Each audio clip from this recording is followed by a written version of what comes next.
कुछ ऐसा है जिसे होना ही होना है।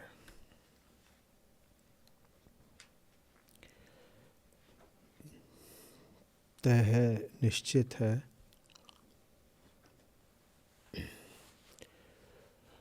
उसका होना भी और उसकी जीत भी।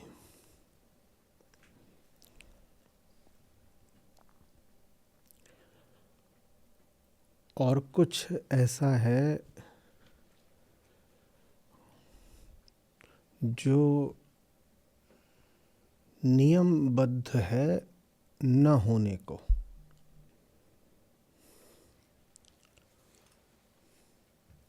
वो अपनी दृष्टि में होने का प्रयास कर सकता है, पर होगा भी वो तो बहुत अस्थाई और अस्थिर होगा।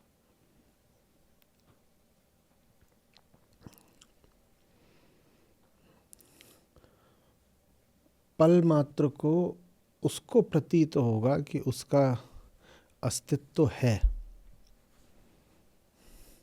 और पल भर बाद उस पर कुछ आपदा आ जानी है।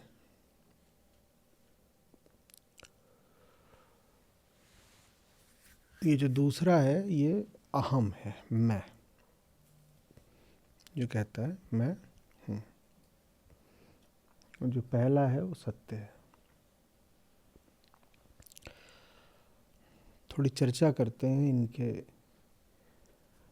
आपस के रिश्ते पर। अहम का मतलब है जो नहीं है उसके होने का भ्रम। ठीक, कि गाड़ी ढलान पर ढुलक रही थी तो निष्कर्ष ये निकल गया कि भीतर कोई उसको चलाने वाला, ढुलकाने वाला भी होगा। यथार्थ बिल्कुल विपरीत था। वो ढुलक ही इसलिए रही थी क्योंकि भीतर कोई नहीं था।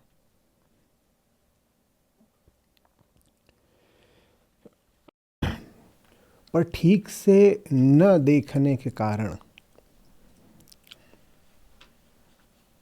दृष्टि दोष के कारण ऐसा प्रतीत होता है कि कोई है।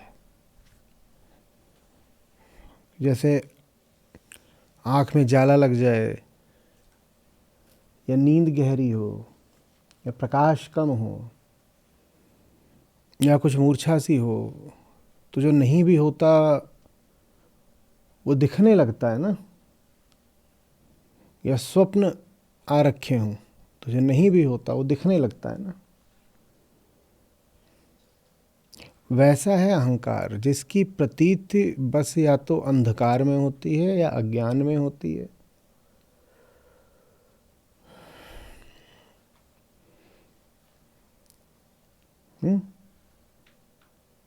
मूर्छा में होती है, स्वप्न में होती है। और ऐसी प्रतीति जब भी होगी वो हम कह रहे हैं अस्थिर होगी, अनस्टेबल। क्योंकि अंधकार हमेशा नहीं रह सकता, मूर्छा हमेशा नहीं रह सकती। और अनुमान ही तो है ना अहंकार। अनुमान बदलते रहते हैं, सत्य के अलावा सब बदलता रहता है। अहंकार एक तुक्का है, तुक्का तो अभी है, कभी वो।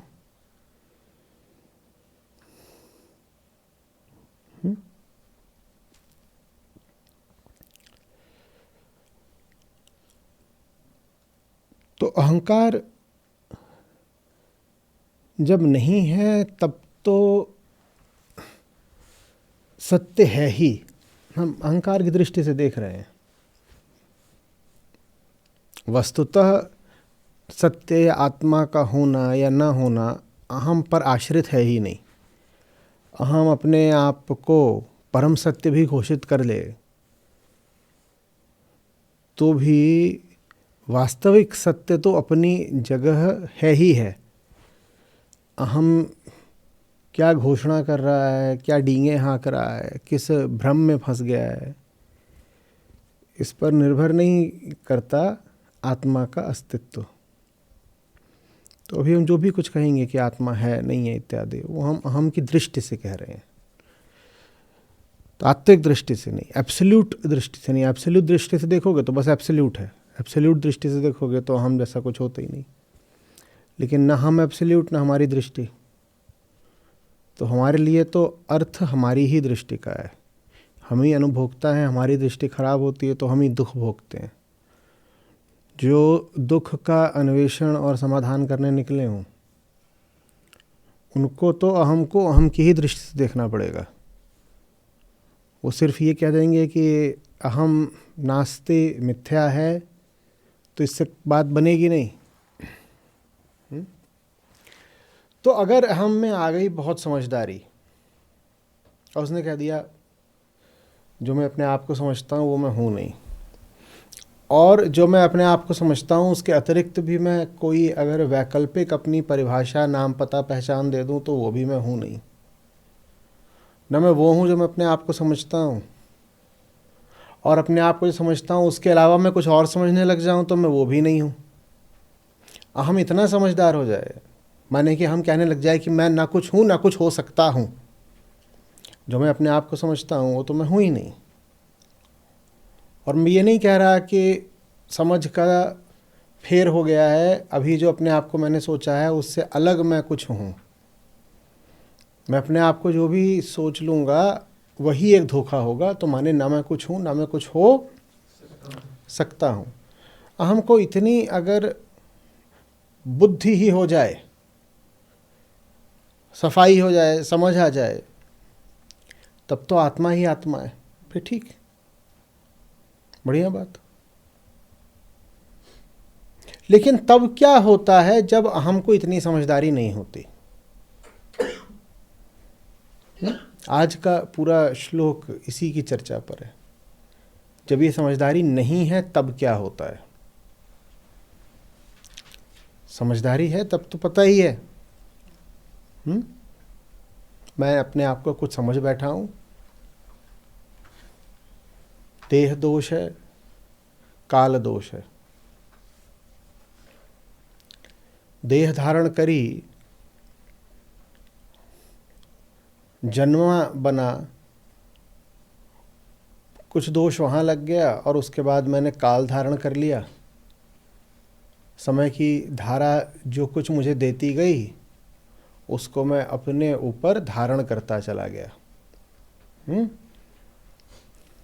दोष हो गया ये दूसरा, और धारा ने दिया और मैंने धारण किया, तो ये दो दोष होते हैं, देह दोष और काल दोष। काल दोष वैसे लोक संस्कृति में भी एक शब्द चलता है, वहाँ उसका बड़ा उल्टा अर्थ होता है। वहाँ काल दोष का क्या मतलब होता है? कोई बोले अगर आम भाषा में कि उसका काल दोष चल रहा है, किसी ज्योतिषी आदि ने बताया है, तो क्या अर्थ होता है उसका? हाँ सर, तो कोई भी काल दोष हो तो उसका क्या अर्थ होता है? और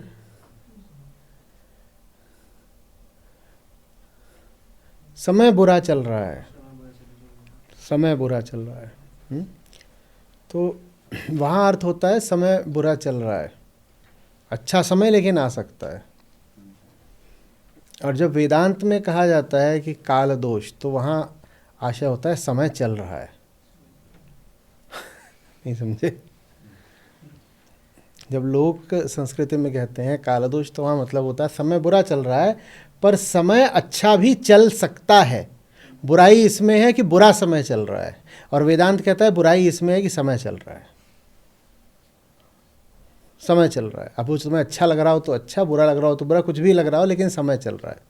समय चल रहा है माने ये अनुभव जो कुछ देते जा रहे हैं ना, काल की धारा जो कुछ देती जा रही है, उसको आप सूखते जा रहे हो, सूखते जा रहे हो, सूखते जा रहे हो। ये भारी दोष है, भारी दोष है। देह दोष क्या है कि पैदा हो गए, और काल दोष क्या है कि पैदा होने के बाद जो कुछ भी अनुभवों ने, जीवन ने, समाज ने, संस्कृति ने, शिक्षा ने, संगति ने दिया, उसको हमने पी लिया और पी करके उसको क्या बना दिया? मैं। तो ये मैं ऐसा होता है। सब बाहरी चीज़ों को एक जड़ घट, एक सोखता पात्र ग्रहण करता जाता है और वो सारी चीज़ें भीतर जाती हैं और वो आपस में प्रतिक्रिया करती हैं और ये जो पात्र है, जो घट है, ये मैं चलाना शुरू कर देता है। समझ में आ रही है बात ये?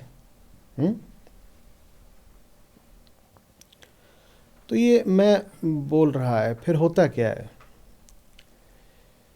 ये परिभाषा से ही अस्थिर है।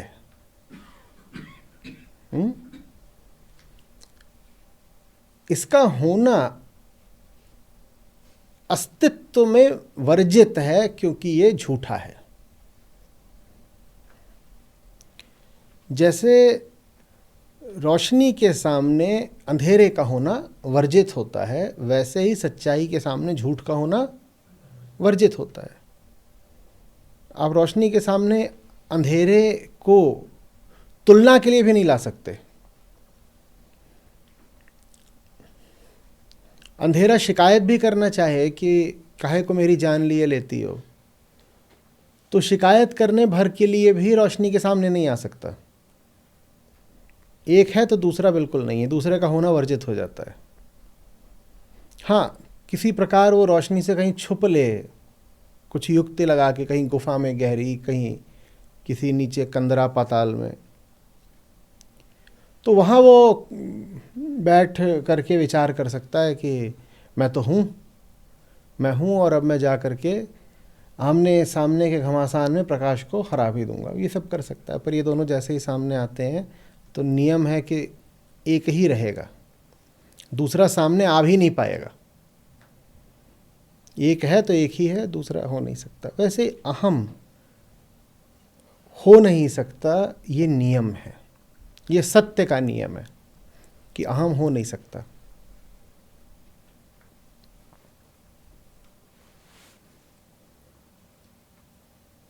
वो झूठ है ना। झूठ कैसे बोलेगा सच के सामने?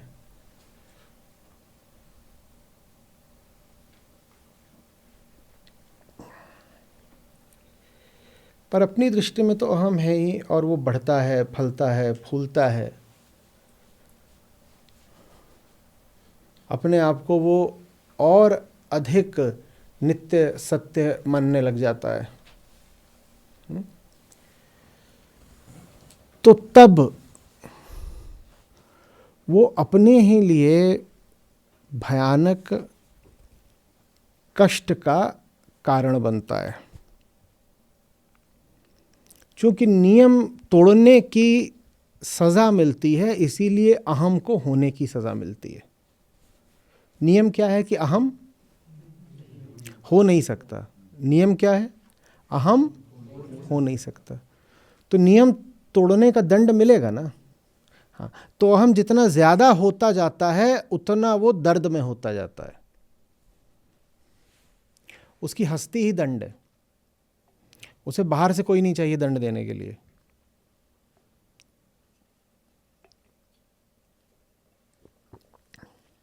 अस्तित्व का नियम तोड़ा है तो अस्तित्व ही दंड बन जाता। अस्तित्व माने होना, एग्जिस्टेंस।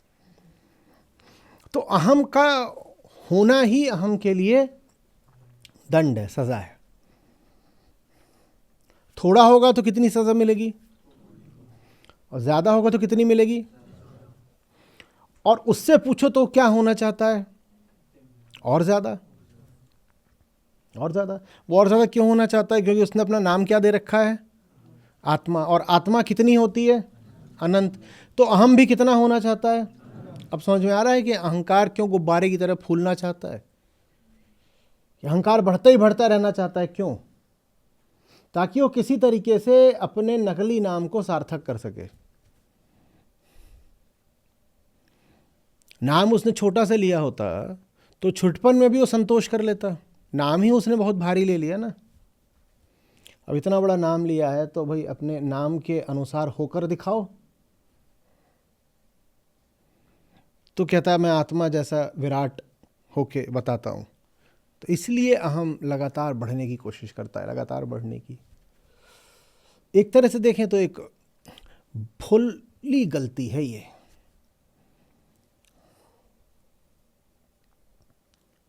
नादानी की भूल है।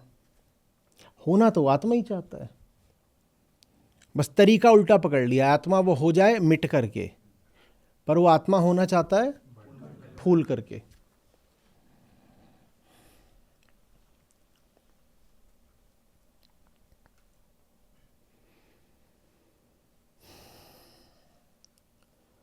तो जितना फूलता है वो अपने लिए कष्ट बनता जाता है, वो अपने लिए भयानक कष्ट बनता है।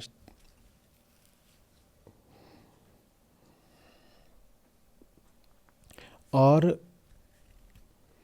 जितना वो अपने लिए कष्ट बनेगा उतनी इस बात की संभावना बढ़ जाती है कि ये फूलता हुआ गुब्बारा फटेगा। दर्द बढ़ता जा रहा है ना। किसी ना किसी बिंदु पर आकर के जिद टूटेगी, भ्रम टूटेगा, क्योंकि जिद को बनाए और बचाए रखना महंगा होता जा रहा है भाई। कितने दिनों तक ये जिद पाल करके रखोगे? जितना समय बीत रहा है और जितना तुम्हारा आकार बढ़ रहा है उतना तुम्हारी जिद को पालना और महंगा पड़ रहा है। तो ये क्या हो रहा है? अहम का होना ही अहम की हस्ती को तोड़ने का काम कर रहा है। वो जितना फूल रहा है उतना उसको बनाए बचाए रखना महंगा होता जा रहा है। तुम जितना होगे तुम उतने ज़्यादा महंगे होगे। तुम जितना होगे तुम उतने अधिक अस्थिर होगे। तुम जितना होगे उतने अधिक कष्ट में होगे।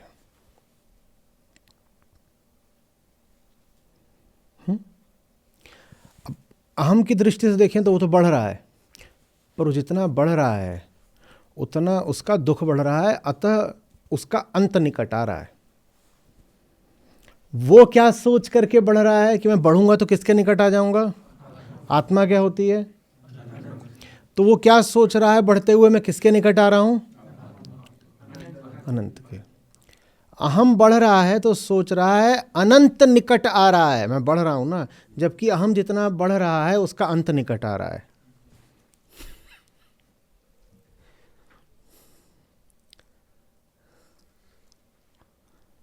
अहम बढ़ रहा है तो सोच रहा मैं किसके पास जा रहा हूं?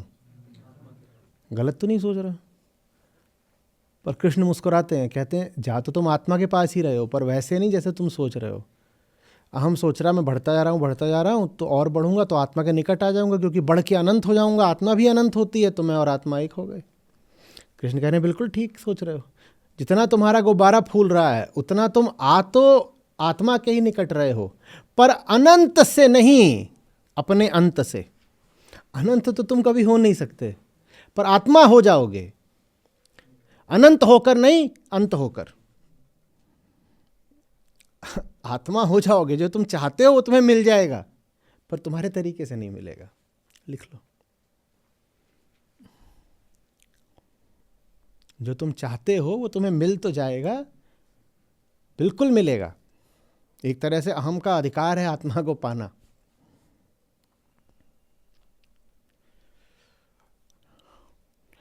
पर जैसे उसने चाहा है वैसे नहीं। अनंत होकर नहीं, अंत होकर। अंत हो जाओ, जो चाहते हो मिल जाएगा।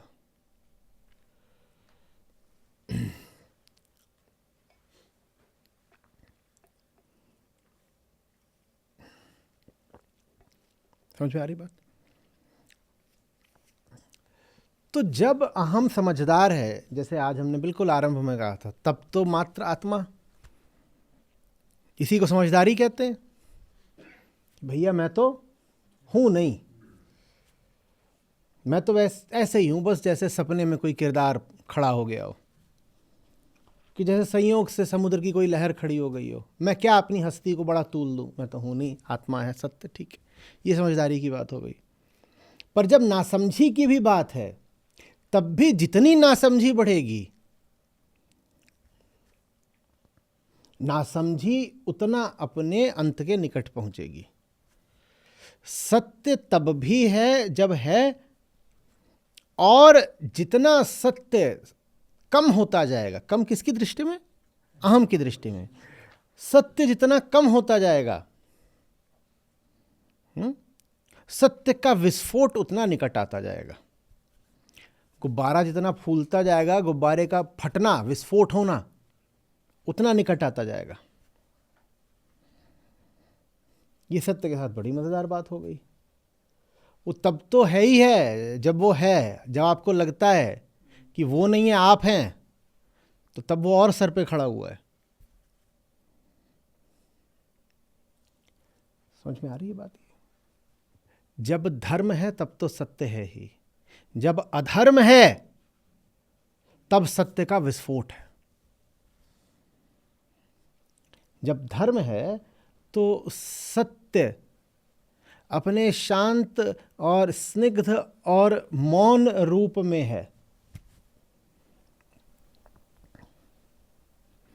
और जब अधर्म है तब सत्य अपने विस्फोटक विध्वंसात्मक रूप में है।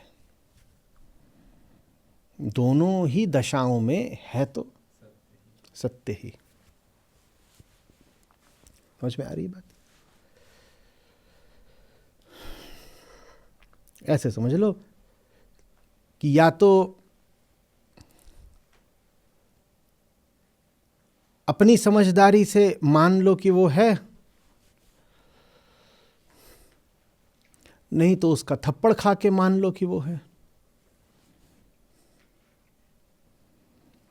इतनी जोर का थप्पड़ पड़ा है, क्या बोलोगे किसने मारा अगर कोई था ही नहीं तो? जैसे कोई हो लेकिन उसको मानना आपके लिए बड़ी असुविधा की बात हो, तो आप बोले नहीं है, नहीं है, नहीं है। तो सुन रहा है नहीं है, नहीं है, बोल रहा मैं हूं, बस मैं ही हूं, मेरे अलावा कोई नहीं है, पटाक। और फिर जो गूंज है वो गूंज पूछ रही है कि अगर तुम्हारे अलावा कोई नहीं है तो ये थप्पड़ किसने मारा? तुमने खुद को तो मारा नहीं। तुम्हारी अपनी तो इच्छा ये है कि तुम सुखी सुख में रहो। अहम क्या चाहता है? सुखी सुख में रहूं। तुम्हारा अपना तो दावा ये है कि तुम सबसे बड़े राजा हो, पर अभी जो थप्पड़ पड़ा ना तो सुख की बात थी, और हमें यह भी नहीं लगता कि उससे साबित होता है कि तुम राजा हो। कौन से राजा हो जो अभी अभी थप्पड़ आए गए हो? तो तुम जो भी कुछ अपने बारे में दावा कर रहे हो है तो झूठा ही। अब तो मान लो कोई और है, या तो खुद मान लो कि वो है, नहीं तो थप्पड़ खा के मान लो कि वो है। मानना तो पड़ेगा कि वो है। समझ में आ रही बात? लेकिन आज जो हमारे सामने श्लोक है, गीता के सबसे ज़्यादा उद्धृत श्लोकों में से है, और इसमें एक और आयाम भी है। अभी हमने जितनी बात करी वो व्यक्तिगत तल पर है, आज जो बात हुई है वो सामाजिक तल पर भी है। आज के श्लोक में उतना भले ना समझ में आए, जब अगले पर आएंगे तो एकदम समझ आएगा। जब परित्राणाय साधूनाम विनाशाय च दुष्कृताम, वहाँ तो एकदम ही स्पष्ट हो जाएगा कि बात यहाँ पर एक व्यक्ति मात्र की नहीं हो रही है, वहाँ दूसरे भी सम्मिलित हैं इस पूरी बात में। जो दुष्कृत्य करने वाले लोग हैं और जो साधु लोग हैं, एक को बचाना है, एक का नाश करना है। तो माने यहाँ बात समाज की हो रही है कि समाज में दो तरह के लोग हैं, साधु भी हैं और असाधु भी हैं, और मेरा प्राकट्य दोनों के लिए अलग अलग अर्थ रखता है। अब कुछ ऐसे भी सूरमा होते हैं, जब हम कई व्यक्तियों की बात करें, उनमें कुछ ऐसे भी होते हैं जो चुनते हैं बहुत बहुत दर्द झेलते रहना, झेलता जाऊंगा दर्द, झेलता जाऊंगा दर्द, बदलूंगा नहीं। उसको हठ भी बोलते हैं, उसको बेशर्मी भी बोलते हैं, उसको बहुत कुछ बोलते हैं, लतखोरी भी बोलते हैं। वो कहते हैं सतखोरी से भली लतखोरी। कहते सत का सेवन नहीं होना चाहिए किसी भी दशा में। लत माने लात का सेवन हो जाए तो हो जाए। कहते कितनी भी लात मार लो, लतखोर बन लूंगा, सतखोर नहीं बनूंगा। खोर माने खाने वाला। उन्हें पिटना स्वीकार है, मिटना स्वीकार नहीं है। क्या बोलता है ऐसों का, हम पिट लूंगा, मिटूंगा नहीं, मिटूंगा नहीं। तो अगर एक समुदाय ही हो, लोगों का एक समूह हो, तो सबके साथ ऐसा नहीं होता है कि कष्ट झेलते झेलते उनको सद्बुद्धि आ जाए और वो कह दें, मान लें, सचमुच सर झुका दें कि हाँ, हमारा होना हमारे लिए ही घातक है। बड़ा जबरदस्त हठ हो सकता है अहंकार में भी। पुरानी कथाएं हमारे सामने आती हैं जहाँ राक्षसों ने और बुरी नीयत वालों ने भी बड़ी बड़ी तपस्याएं करी हैं। तपस्या भी हठ होती है एक प्रकार का, जिद लगती है, धृति लगती है। अड़ गए हैं। और क्यों अड़ गए हैं? क्योंकि जो हमें चाहिए वो चाहिए, भले अपने विनाश के लिए, दुनिया के विनाश के लिए चाहिए, भले बस अपनी कामना वासना की पूर्ति के लिए चाहिए। मैं तो तीनों लोकों का राज्य भोगूंगा और इसके लिए मैं महादेव की उपासना करे जा रहा हूँ। और कथा बोलेगी 10,000 साल तक उपासना करता रहा।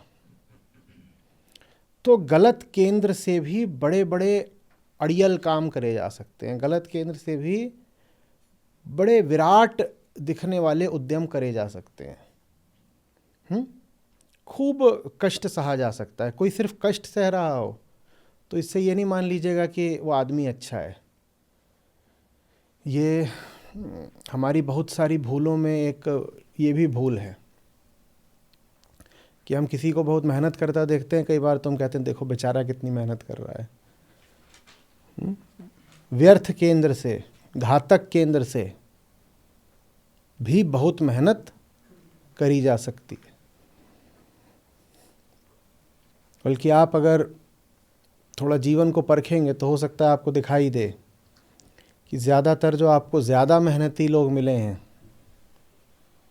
वो वही हैं जो अपने स्वार्थ के केंद्र से संचालित होकर के ज़मीन आसमान एक करे दे रहे हैं, दिन रात मेहनत कर रहे हैं।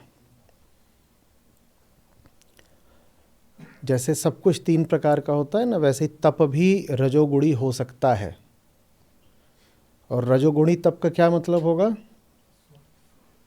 स्वार्थ हेतु तपस्या, स्वार्थ हेतु जान लगा देना, स्वार्थ हेतु प्राण तक दे देना।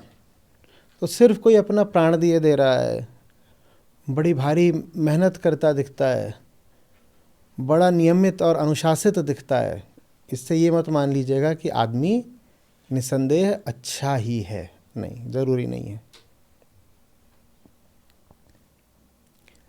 समझ में आ रही है बात ये? तो ऐसे लोग हो सकते हैं जो कह दें कि मुझे तो आत्मा होना है और आत्मा होने के लिए जितना दर्द सहना पड़े, जो दाम चुकाना पड़े, मैं सब कुछ करूँगा।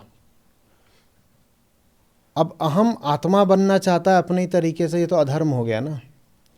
तो ऐसे लोग अधर्म बढ़ाए ही जाएंगे, बढ़ाई जाएंगे, और मेहनत कर करके अधर्म बढ़ाए जाएंगे, बड़े अनुशासन के साथ अधर्म बढ़ाए जाएंगे, बड़ी सतर्कता के साथ।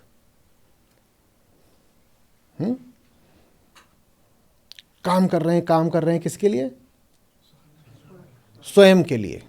और चूंकि स्वयं के लिए कर रहे हैं इसीलिए और डट के और जम के कर रहे हैं। समझ आ रही? तो जब ऐसी घटना एक सामूहिक तल पर घटती है, एक समूह में घटती है, तब समूह प्रतीक्षा न करता न कर सकता कि प्रत्येक व्यक्ति का गुब्बारा निजी तल पर फटे। थोड़ा ध्यान से समझिएगा, ये बात नहीं है। तब ऐसा हो जाता है कि अगर आप स्वयं अपना अधर्म रोकने को राजी नहीं हैं, तो समूह में से कोई और उठता है अधर्म को रोकने के लिए। जो हमने पहली बात करी थी वो ये थी कि अहम का गुब्बारा जब फूलता है तो फटता है। वो बात व्यक्तिगत तल पर थी, वो बात एक इंसान के लिए थी कि इसका गुब्बारा फूलेगा तो फटेगा। लेकिन वहाँ थोड़ी सी जटिलता ये आ जाती है कि लोग अलग अलग होते हैं। किसी को एक झटके में, एक ठोकर में सद्बुद्धि आ जाती है, और कोई ऐसा होता है जो सारी ठोकरें पी जाता है, सारे दर्द पी जाता है। कहता है मुझे तो महान कहलाना है, मुझे तो सिंहासन चाहिए, मुझे तो अरबपति बनना है, मुझे तो जीत के दिखाना है, मैं सारी दर्द बर्दाश्त करूंगा, मैं सारी कीमतें चुका दूंगा। तो उसको जीवन कितना भी दर्द देता रहे, उसके साथ ये सरल साधारण घटना घटती ही नहीं कि अहंकार अब इतना बढ़ गया है तो टूटे। माया कुछ ऐसी भी होती है कि कुछ लोग दर्द पी पी कर मोटे होने शुरू हो जाते हैं। अहंकार ठोकरों को ही अपना भोजन बनाना शुरू कर देता है। नियम यही है ना अहम के लिए कि जितना बढ़ोगे उतना पिटोगे। गजब माया ये आ जाती है कि कुछ लोग पिटने को ही बढ़ने का साधन बनाना शुरू कर देते हैं। वो कहते देखा मेरे साथ गलत हो रहा है, मैं बढ़ रहा हूं तो जीवन मुझे रोकने की कोशिश कर रहा है, मेरे साथ अन्याय हो रहा है, मैं इस अन्याय का बदला लूंगा, मैं और बढ़ूंगा, मैं और बढ़ूंगा, मैं और बढ़ूंगा। देखते नहीं हो, दो ग्रंथ हैं जो भारत के धार्मिक जीवन का आधार रहे हैं, रामायण और महाभारत। दोनों में पाते हो कि कोई है ऐसा दुर्बुद्धि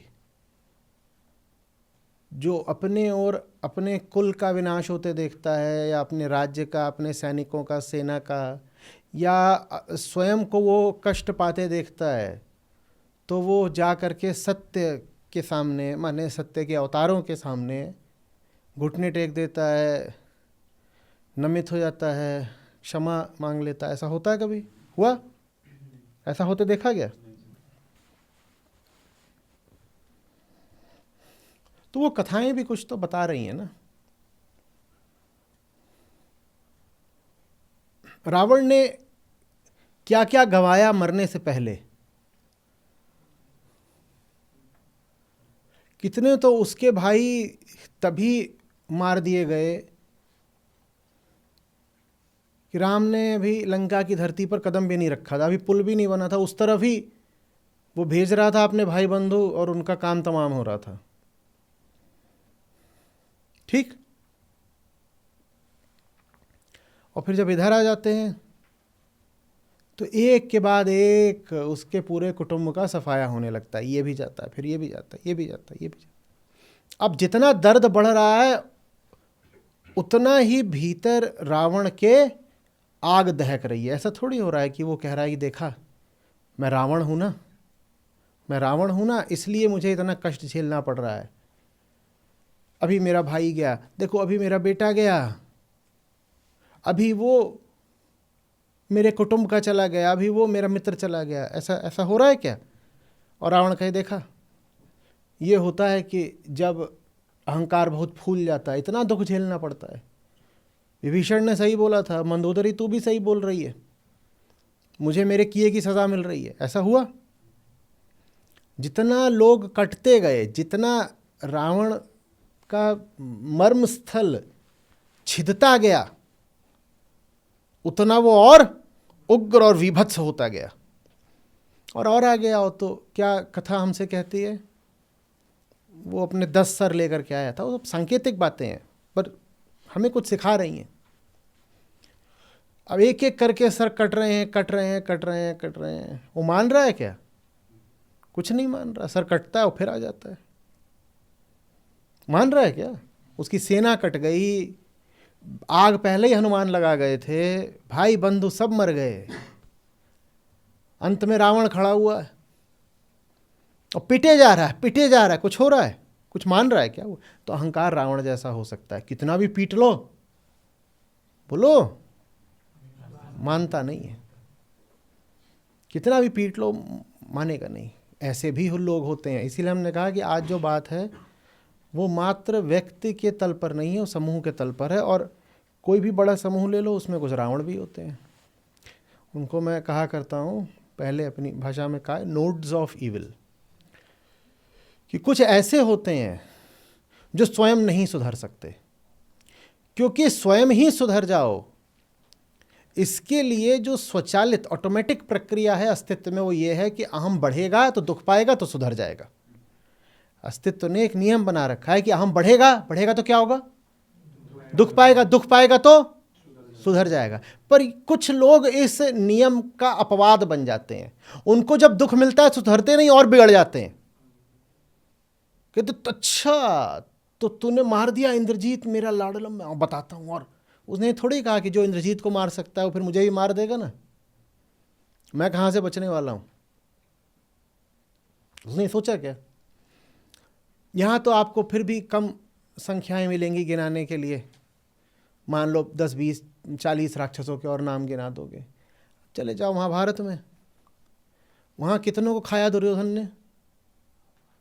कितने खाए? 99, और उसमें कर्ण और जोड़ दो भाई, तो भी तो भाई ही है, तो 100 हो गए पूरे। वो 100 खा के बैठा हुआ है, और 100 खा के भी सुधर रहा है कोई? और 100 तो सिर्फ भाई है। उसके ऊपर उसके और जो तमाम रिश्तेदार, उसके सब गुरु लोग भी, और पितामह को खा लिया, दूर दूर के और राजाओं को खा गया, खुद तो खाया ही। ये जो 100 थे, 100 के जो ससुराल के पक्ष के लोग थे उनको भी खा गया। और कईयों की कई कई रानियां थीं, वो जिन देशों से आई थीं उनके मायके, उन्होंने अपने वहां से भी सेनाएं बुलवाई थी कि ये भी कौरव पक्ष से लड़ेंगी सेनाएं, वो सब भी सबको खा गया।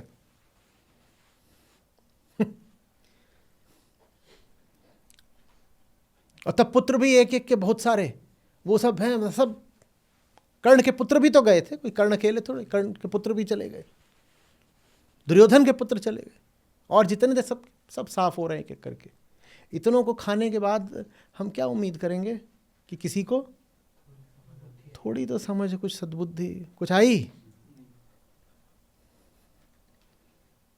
वो जाकर के वहां छुप गया था तालाब के पास, और उसको जब ढूंढ निकाला तो क्या बोल रहा है? बोल रहा है हल्के लोग हो तुम, दम नहीं है तुम में, तुझे पता है तेरे कितने गिरे हैं, कितनी लाशें हैं वहां पे, तुझे पता है? बोला तुम में दम नहीं, एक काम करो, ये भीम तो कुछ नहीं, तुम पांचों एक साथ आओ।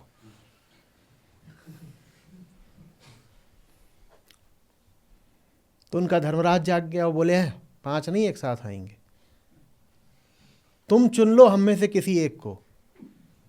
अब जबरदस्त घबराए अर्जुन, बोले क्या कर दिया महाराज धर्मराज, और जो इसने नकुल सहदेव चुन लिए तो उनको छोड़ दो महाराज, इसने आपको ही चुन लिया कि आपसे करेगा गता युद्ध, संभाल लोगे आप?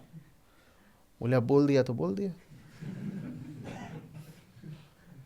वो तो दुर्योधन की अपनी नैतिकता। दुर्योधन बोला तुम हल्के लोग हो, जब मैंने कहा 5 आओ तो कह रहे हो एक, चलो एक में ये तुम्हारा सबसे जबरदस्त भीम है, इसको भेजो, इसको तोड़ूंगा। उसने तोड़ ही दिया था। वो तो फिर बचा लिया कृष्ण ने, नहीं तो तोड़ ही बैठा था।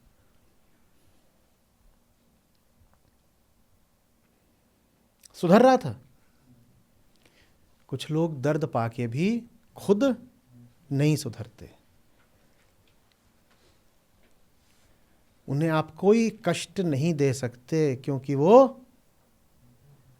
अरे एक बार तो खुश कर दो, नष्ट है। कल उन्हें क्या, वो आज ही जब। तो अस्तित्व ने कष्ट का नियम बनाया है। उसने कहा कष्ट मिलेगा तो ये, हाँ, लेकिन अपवाद ऐसे भी होते हैं जिन्हें कोई कष्ट अब डिगा नहीं सकता क्योंकि वो भीतर से नष्ट हो चुके होते हैं, पॉइंट ऑफ नो रिटर्न आ चुका है उनका। आप उन्हें कितनी भी तकलीफ दे दो सुधरेंगे नहीं। आप उन्हें चाहे सिखा दो और चाहे सजा दो, चाहे सिखा दो चाहे सजा दो, वो नहीं सुधरेंगे। तो तब क्या करें? तब दूसरे चाहिए होते हैं। इसलिए हमने कहा कि आज की बात समाज के तल पर, समूह के तल पर है। तब दूसरे चाहिए होते हैं।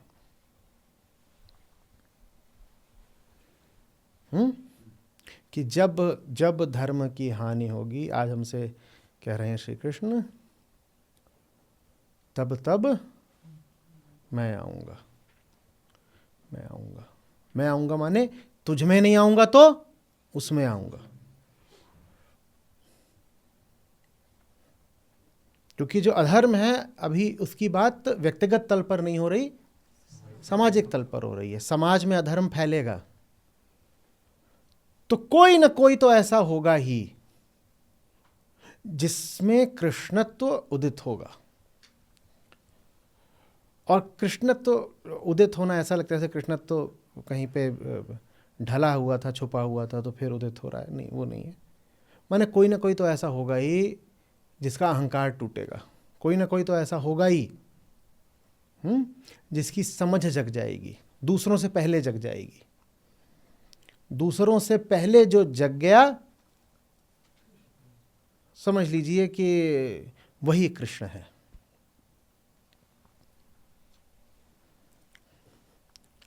आप जग जाइए, आप कृष्ण हैं।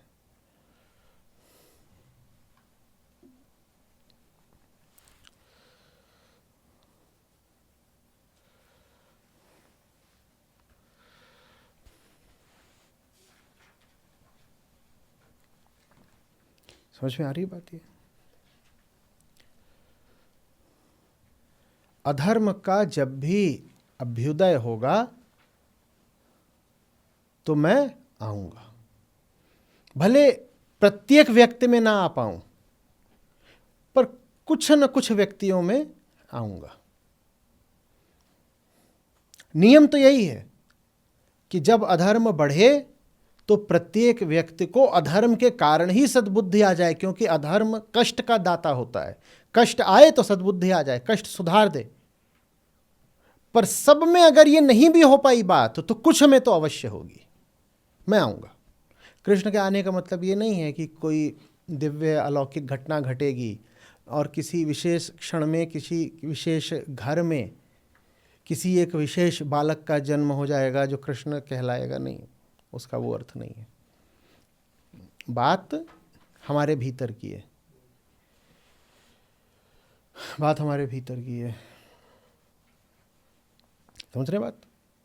बात सबके भीतर की है, पर सब अपने भीतर कृष्ण को जन्म लेने नहीं देंगे।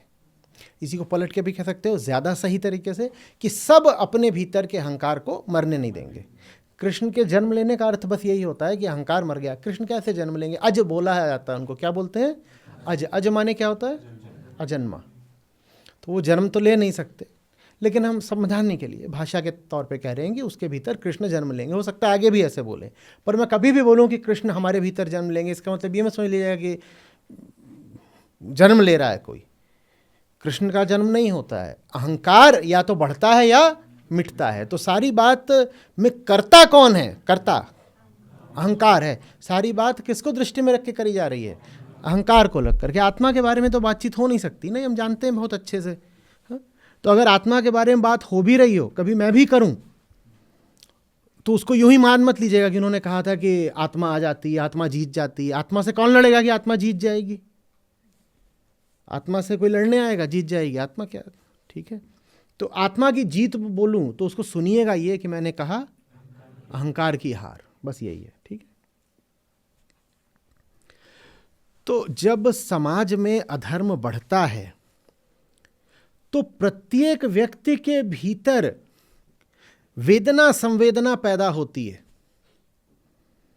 ये क्या हो रहा है, ये क्यों हो रहा है, ये क्या है? क्योंकि अधर्म का अर्थ ही है वो जो आपको दुख देगा। अधर्म में आनंद मिलता होता तो अधर्म बहुत अच्छी बात होती भाई। पूरा धर्म का क्षेत्र किसके लिए है? व्यक्ति के लिए। व्यक्ति को अगर सचमुच अधर्म ही आनंद दे पाए तो अधर्म से ज़्यादा शुभ क्या हो सकता है? पर अधर्म आनंद देता नहीं, अधर्म मुक्ति देता नहीं। अधर्म हमको सिर्फ कष्ट देता है, बेचैनी देता है, व्यथा देता है, भ्रम देता है। तो इसलिए अधर्म गड़बड़ बात है। तो अधर्म की परिभाषा यही है कि जो आपको परेशान कर दे वो अधर्म, जो आपका जीवन बर्बाद कर दे उसको बोलते हैं अधर्म। तो अधर्म बढ़ेगा तो जीवन बर्बाद होगा, ये हो रहा है वो हो रहा है। लेकिन हर व्यक्ति अपनी बर्बादी को लेकर सजग नहीं होता। कुछ ऐसे होते हैं जो अपनी बर्बादी को भी बड़ी विकृत दृष्टि से देखते हैं। वो कहते हैं देखा मैं अच्छा आदमी हूं ना, इसलिए मुझे इतना दंड मिल रहा है, तो अगर मुझे मेरे अच्छा होने का दंड मिल रहा है तो मैं और अच्छा होकर दिखाऊंगा। अब जीवन उन्हें दंड इसलिए दे रहा है क्योंकि वो हैं एकदम मनहूस, पर वो कहेंगे देखो ये देखो मुझे देखो, मैं हूं शहीद, मैं अकेला हूं जो अपने दम पे कुछ कर दिखाने निकला है, इसीलिए जलते हैं, जल रहे हैं। रावण का ये आता है वक्तव्य कि ये सब देवता लोग ना मुझसे ईर्ष्या करते हैं। अच्छा ईर्ष्या करते, अभी बताता हूँ तुमको। इधर ला रहे कुबेर अपना सारा सोना देते, उसको पकड़ के बंद कर दिया, और बाकी देवता सबको पकड़ के बंद करे हुए था। वो बोले चलो अब कोई तर्क तो होना चाहिए ना, बंद करे हो तो खुद को भी क्या बोलोगे, काहे को उनको बंद किया है? बोलोगे कि देवता हैं बड़े अच्छे लोग हैं इसलिए इनको बंद कर दिया है, क्या बोलोगे? जलते थे, बहुत इनको ईर्ष्या थी तो एक एक को पकड़ के बंद कर दिया मैंने, ऐसी थोड़ी। तो कुछ लोगों पर जो सहज न्याय होता है वो विफल हो जाता है, वो न्याय को विकृत कर डालते हैं। तो तब कोई दूसरा होता है जो उनको फिर विनाशाय च दुष्कृताम, फिर ऐसों को या तो अपनी सीख से समझा देता है या अपनी सजा से समझा देता है। काश के दुर्योधन जैसे भी सीख से समझ पाते। सीख तो उनको भी उपलब्ध थी, पर जब सीख काम नहीं आती तो बस सजा का ही विकल्प बचता है। समझ में आ रही बात? पर चाहे व्यक्तिगत स्तर पर गुब्बारा फूटे, चाहे सामाजिक स्तर पर गुब्बारा फूटे, गुब्बारा फूटने का जो कारण है वो एक ही है। क्या? अधर्म बहुत बढ़ा था, अधर्म बहुत बढ़ा था। आप चाहे ये बोलें कि जीवन में दुख इतना आया कि हमें सिखा गया, हमें मिटा गया, तो भी ठीक है। या आप ये कहें कि समाज में दुख इतना फैला कि उस दुख के कारण, उस बर्बादी के कारण कई ज्ञानी या कई क्रांतिकारी खड़े हो गए, तो वो भी वही बात है। देखिए मैं आपसे प्रश्न पूछ रहा हूँ, बताइएगा उत्तर। आप पिछली शताब्दी को लीजिए, 1950 से पहले का समय लीजिए, 1902 उसके हमने हिस्से कर दिए, ठीक है, उत्तरार्ध कर दिया, पूर्वार्ध आपने कर दिया, ठीक है। अब बताओ जो पहला हिस्सा है पिछली शताब्दी का, उसमें ऐसे आपको ऊंचे व्यक्तित्व देखने को मिलते हैं, गगनचुंबी जैसे इमारतें, स्काई स्क्रैपर्स, नाम आप गिनते गिनते थक जाओ, और सारे नाम आप तब भी ना याद रख पाओ, पूरे कर पाओ। और 1950 के बाद आओ तो जैसे कि हाँ, पाताल लोक या झुग्गी झोपड़ी का पूरा विस्तार, वहां 100 मंजिली इमारत और यहां झोपड़ियां बिछी हुई हैं, वो भी बड़े लंबी दूर तक, 2 मंजिला भी नहीं कुछ दिखाई देता।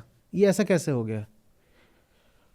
समय वही, स्थान वही, हमारा डीएनए बदल गया, क्या हो गया? लोग वही, देश वही, क्या हो गया ऐसा? ये है ना, उस समय बिल्कुल साफ हो रहा था कि हम कितने दर्द में हैं।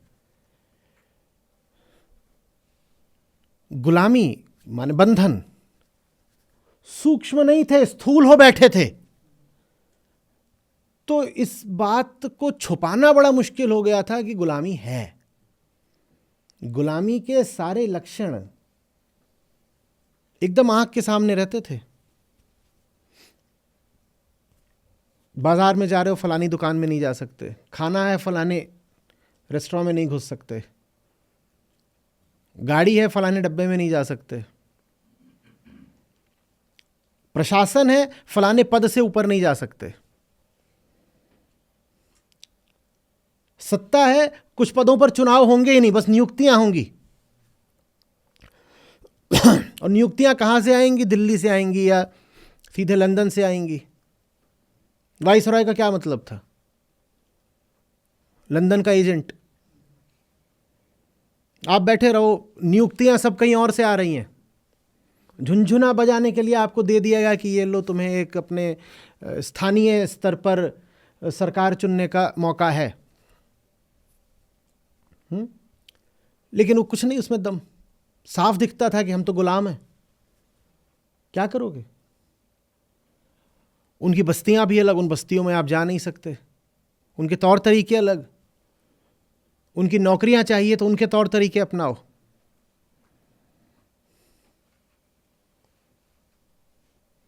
तो खुद से झूठ बोलना अंग्रेजों ने बड़ा मुश्किल कर दिया था, क्योंकि उनकी सत्ता बड़ी गहरी थी। उन्हें कोई ज़रूरत ही नहीं थी कि भारतीयों से झूठ बोलें। तो वो डंके की चोट पे बोलते थे तुम गुलाम हो। झूठ बोलने की ज़रूरत तब पड़ती है ना जब झूठ बोलना ज़रूरी हो। उनको कोई ज़रूरत ही नहीं झूठ बोलने की, तो साफ बोल देते थे, dogs and Indians not allowed, लिख ही देते थे। बोलते हम लिख भी देंगे तो तुम्हारा बिगाड़ क्या लोगे, तो सीधे ही लिख देते थे। जब सीधे ही लिख देते थे तो स्पष्ट हो गया कि बड़ी गुलामी है। जब अधर्म स्पष्ट हो जाता है तो फिर एक के बाद एक क्रांतिकारी और महापुरुष पैदा होते हैं। और जब अधर्म प्रच्छन्न हो जाता है, छुप जाता है, तो फिर गुब्बारे का फूटना स्थगित, विलंबित हो जाता है। तब फिर चाहिए होता है कि कोई सबसे पहले ये दिखाए कि कितना गहरा अधर्म है। अधर्म की अगर प्रतीति ही नहीं होगी तो समाज से महापुरुष पैदा नहीं होंगे, क्रांतिकारी नहीं उठेंगे। और अधर्म की प्रतीति जितनी स्पष्ट और सघन होगी, समाज से क्रांति भी उतनी ही तात्कालिक हो पाएगी।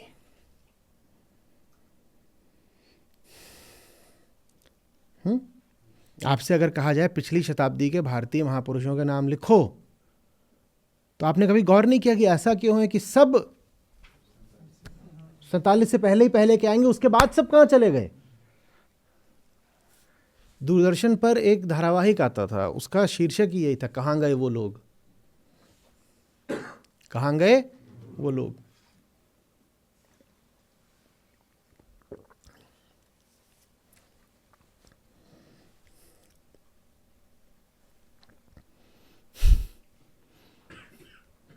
यही हम थे, यही आप थे, यही हमारा रक्त, यही हमारी पीढ़ियां।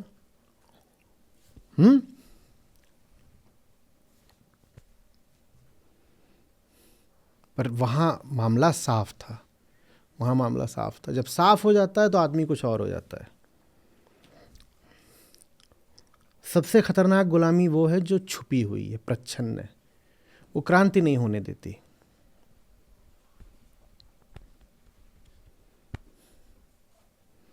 हम कृष्ण कह भी रहे ना, यदा यदा ही धर्मस्य ग्लानि, कह रहे यदा यदा से आशा है, जब जब क्या हो जाएगा, धर्म की हानि तो हो जाए, धर्म की हानि स्पष्ट हो जाए, तब मैं आता हूं। नहीं तो धर्म की हानि तो आज इतनी हो रही है, कहां आ रहे हैं। 47 तक का ही उनका टिकट था क्या? ऐसा तो नहीं हो सकता। काल की धारा पूरी उनकी है भाई, जब चाहे मजा आ जाए, काहे नहीं आ रहे। कई अर्थों में तो आज भारत में ही नहीं पूरी पृथ्वी पर जिन जिन व्यापक अर्थों में धर्म की हानि है उतनी तो 47 से पहले थी भी नहीं। ज्यादा हानि तो धर्म की आज है। और धर्म का माने यही थोड़ी होता कि हम आप आनंद से रहें। दुनिया के बाकी सब भी जो हमारी प्रजाति से इतर भी तो प्राणी हैं वो भी आनंद से रहें, ये भी तो धर्म की बात है। तो धर्म की हानि आज जितनी है उतनी पहले तो थी भी नहीं, पर तब एक के बाद एक जत्थों में आ रहे हैं प्राण देने को आतुर सब क्रांतिकारी। आज कहाँ है, क्यों नहीं है? सोचो तो, पूछो भगत सिंह की क्या हो गया नस्लों को? हम ही तो थे भगत सिंह। हमारे भगत सिंह कहां चले गए हैं? आज क्यों नहीं?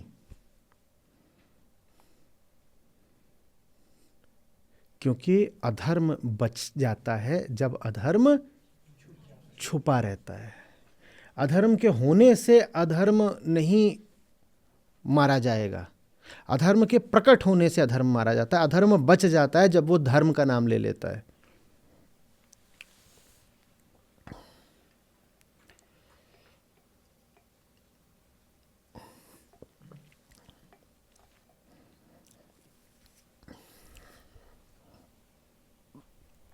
हम आज बात करते हैं, चाहे मैं स्वतंत्रता आंदोलन के जो अग्रणी क्रांतिकारी थे उनकी बात करूं, विज्ञान में भी भारत के जो बड़े नाम हैं वो सारे के सारे कब के हैं? सब 47। कितनी अजीब बात है।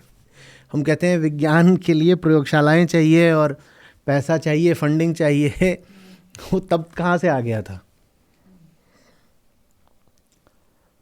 विज्ञान में भी भारत का जो योगदान है वो ज़बरदस्त रहा है उन 50-70 सालों में। 1880-90 से लेकर के 1940 के दशक तक आ जाओ तो अंतर्राष्ट्रीय स्तर पर भारत ने बड़े अच्छे अच्छे वैज्ञानिक दिए।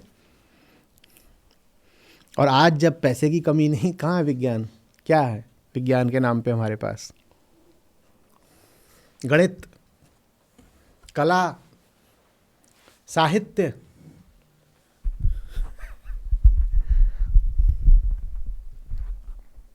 समझ रहे हो ना बात को? क्योंकि अंग्रेजों ने एक उपकार करा था हम पर, उन्होंने सब जाहिर कर दिया था। उन्होंने हमसे कह दिया था कुत्ते हो तुम। और हमारी चेतना को जब कोई बोलता है कि पशु हो तुम, तो चेतना में कुछ ऐसा है जो बिल्कुल क्रोधित होकर के मूर्छा से खड़ा हो जाता है, कहता ना ये झूठ है, मेरी सच्चाई कुछ और है। चेतना कहती है मेरी सच्चाई ये है कि मैं शुद्ध आत्मा हूं और तुमने मुझे क्या बना दिया? Dogs and Indians not allowed. तुमने पशु बना दिया मुझको। अंग्रेजों ने यह एहसान करा था हम पे। उन्होंने इतनी जोर की लात मारी थी कि हम उठ बैठे थे। आज लात नहीं लोरियां हैं, हम सो बैठे हैं। सो बैठे कहाँ? बैठे बैठे तो कुछ ही सूरमा सोते हैं जैसे उधर, हम सो लेटे हैं।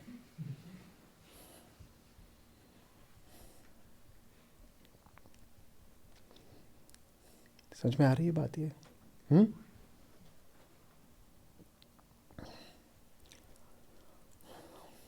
फिल्में कम पसंद आती हैं, पर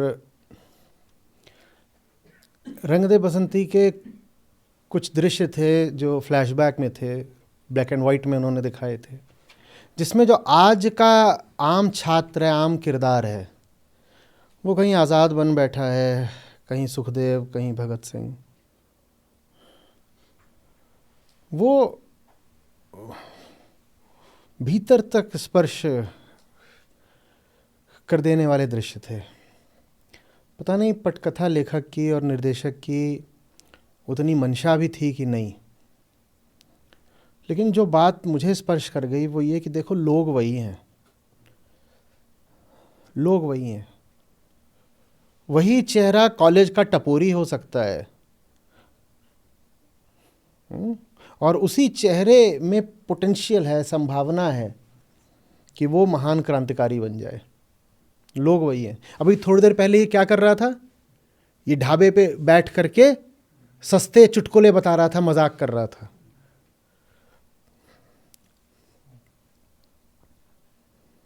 और तभी पर्दा उठता है, दृश्य दूसरा, फ्लैशबैक, और वो क्या बन गया है, वो आजाद बन गया है, वो आजाद बन गया है। और कह रहा है आखिरी गोली मेरे नाम, या छूओगे तुम तो अधिक से अधिक मेरी लाश कोई।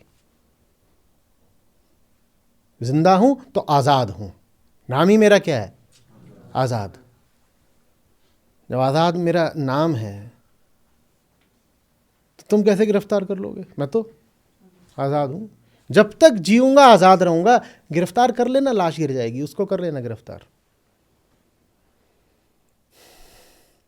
और अनुकूल नहीं है स्थितियां, आजादी का भ्रम है, आजादी का भ्रम है।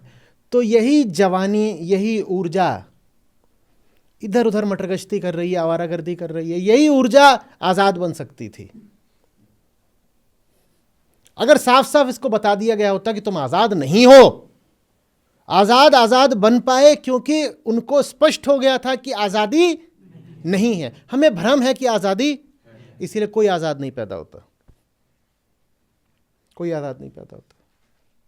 तो कृष्ण कह रहे हैं यदा यदा ही धर्मस्य ग्लानिर्भवति भारत, जब स्पष्ट हो जाता है कि धर्म नहीं ही रहा, तब कृष्णत्व जन्म ले लेता है। वो जन्म वाली बात को मैंने समझा रखा है पहले ही, मत सोचना कि कोई विशेष कोई, ठीक। जब स्पष्ट हो जाता है कि धर्म नहीं रहा, तब। आज स्पष्ट नहीं होने दिया जा रहा। आज सबको लग रहा है कि सब कुछ ठीक ठाक ही तो चल रहा है, सब ठीक ठाक ही तो चल रहा है।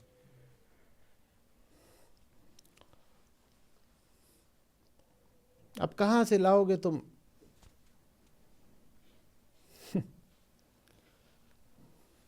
कि गांधी आए, कि गोखले आए, तिलक आए? कोई नहीं आएगा।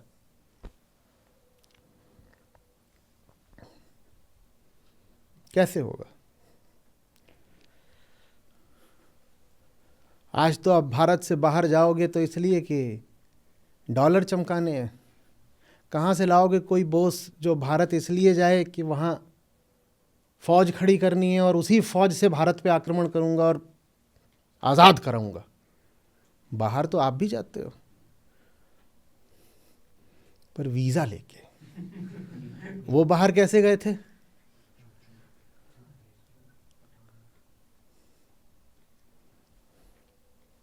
कैसे होगा?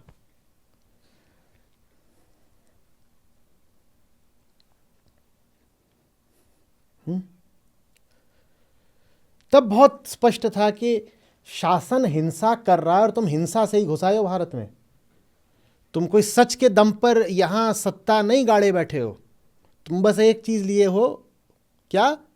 बाहुबल। तुम्हारे पास बंदूकें बड़ी हैं, इसलिए तुम भारत के भाग्य विधाता बन के बैठे हुए। हिंसा है ना तुम्हारे पास, तुम हिंसा के दम पर शासन कर रहे हो। तो गांधी बोले अहिंसा। बोले हिंसा अगर तुम्हारा बल है तो अहिंसा हमारा बल होगा, क्योंकि भैया हिंसा तो तुम बहुत बड़ी लेकर के बैठे हुए हो। तुमसे हिटलर ना जीत पाया तो कौन जीतेगा? मेरा शस्त्र दूसरा होगा, अहिंसा। लेकिन अहिंसा की बात तब होगी ना जब ये स्पष्ट हो कि सत्ता हिंसा के दम पे चल रही है। आज आपको ये लगता ही नहीं कि सत्ता हिंसा के दम पे चल रही है। आज आपको लगता है कि सत्ता तो लोकतंत्र के दम पर चल रही है। आपको लगता है हमारी चुनी हुई सत्ता इसलिए चल रही है। पता नहीं आपकी चुनी हुई सत्ता इसलिए चल रही है या सत्ता के पास हिंसा है इसलिए वो चल रही है, कौन जाने। जब स्पष्ट हो जाता है कि शासक हिंसक है तो फिर खड़ा हो जाता है कोई गांधी अपनी अहिंसा लेकर के। आज कुछ स्पष्ट नहीं होता। आज हमारे पास मनोरंजन है।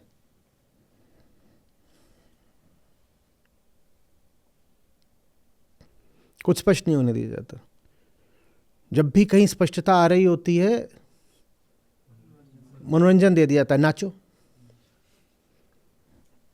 नाचो, जो भी कुछ हो रहा है उसमें बस तुम नाच दो, ताकि किसी मुद्दे में न गहराई आए, न गंभीरता, न सफाई, कुछ स्पष्ट न होने पाए, नाच दो।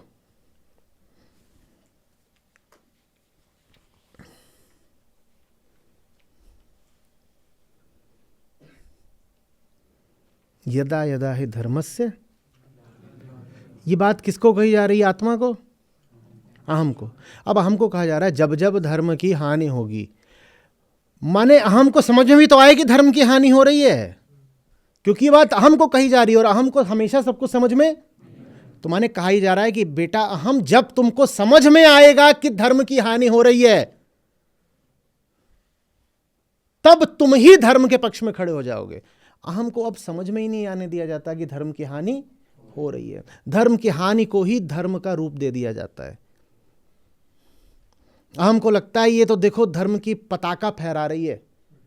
जब अधर्म ही अधर्म जीत रहा होता है, तब अहंकार को, माने ये जो झुन्नू लाल है मूर्ख, इसको क्या बताया जाता है और ये मान भी लेता है कि ये तो धर्म की जीत हुई है, आज बड़ी भारी जीत हुई है, नाच धनिया नाच, मैं भी नाचूं तू भी नाच, आज धर्म की जीत हुई है। कृष्ण जो बोल गए हैं वो बात तो अधर्म से बोली, उसको समझ में तो आए ना कि धर्म की हानि हुई है। और जैसे ही समझ में आए कि धर्म की हानि हुई है, फिर कृष्णत्व तो आ सकता है। हमें नहीं समझ में आता, और कोई बताने आता है कि धर्म की हानि हो रही है, तो हम उसको कहते हैं क्या हो गया, कुछ बुरा चल रहा है, गलत चल रहा है जिंदगी में, क्या हो गया, क्यों इतने परेशान हो, सब कुछ अच्छा चल रहा है ना। अच्छा, सब कुछ अच्छा ही तो चल रहा है। सोचो, जिन शहीदों पर फख्र करते हो, उनको कहीं से भ्रम हो जाता है कि सब अच्छा ही चल रहा है, तो क्या होता? क्रांति की शुरुआत तो तब होती है ना जब स्पष्ट दिखाई देता है कि सब अच्छा। आज ये मानना वर्जित है कि सब अच्छा नहीं चल रहा है। जो कह दे अच्छा नहीं चल रहा, उसको कह देते बेचारे को डिप्रेशन हो गया। क्या बेटा ब्रेकअप हुआ है, क्या हो गया?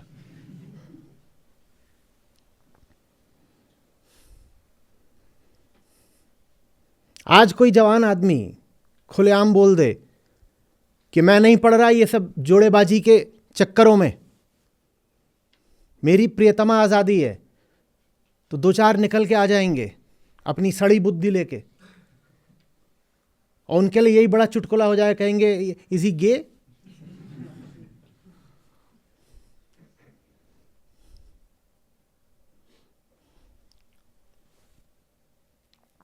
समझ में आ रही बात? कहेंगे why don't you just enjoy, let your hair down and just chill. भाई पता नहीं क्या कीड़ा है इसको, यही है ना आज की भाषा। कोई आकर के कहे कि ये है इस वक्त दुनिया में जो सीधे सीधे अधर्म की निशानी है, और इतना अधार्मिक ये जगत पहले कभी नहीं हुआ इतिहास में, इतना आज है, तो तुरंत उसको क्या बोल देंगे? कीड़ा है इसे कुछ। भाई तुझे तो परेशान रहने का कीड़ा है। इसका जो भी अर्थ हो, पता नहीं कौन सा कीड़ा होता है, पर भाषा यही है आज, इसको तो परेशान रहने का कीड़ा है।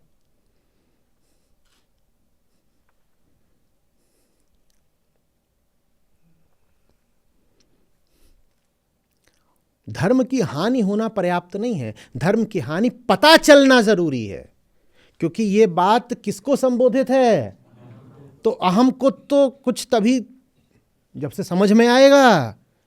धर्म की हानि होती रहे, अहम को अगर समझ में नहीं आया तो अहम के देखे कोई हानि हुई, तो हानि तो तब है ना जब अहम को दिखे कि हानि हुई है। उसको दिखते ही नहीं कि हानि हुई है, उसको दिख जाए तो हो नहीं सकता कि 1920 और 1930 फिर से वापस ना आ जाए